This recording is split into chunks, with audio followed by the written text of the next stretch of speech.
Assalamu alaikum dear students, hope you all are fine. We are studying Science Carnivals for class 2 and our chapter is the Earth, Sun, Moons and Stars.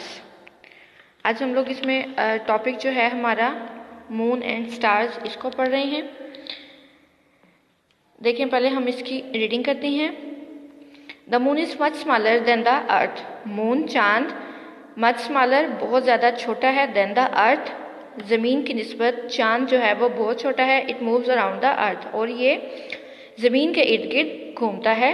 The moon does not give of its on light. चांद की अपनी कोई रोशनी नहीं होती या अपनी ये कोई रोशनी नहीं देता। It shines by reflecting sun's light that falls on it. ये चमकता है जब सूरज की शुआएं जो हैं इसके ऊपर पड़ती हैं तब ये शाइन करता है या चमकता है। ऑन डिफरेंट डेज मुख्तलिफ दिनों में we see parts of the moon on different shapes. हम चांद की जो मुख्तलिफ शक्लें हैं वो देखते हैं। जैसे कि जब चांद निकलता है तब उसकी शेप बहुत छोटी सी होती है, फिर जैसे जैसे चांद बढ़ता जाता है तो उसकी शेप चेंज होती जाती है। फिर जब डेज आगे चले जाते हैं चांद ख़त्म होने में तो फिर उसकी शेप जो है वो चेंज जाती है। We see a lot of stars in the sky at night.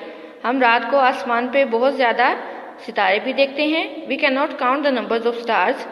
हम सितारों की जो है अमाउंट को कितने सितारे हैं इनको हम काउंट बिल्कुल भी नहीं कर सकते।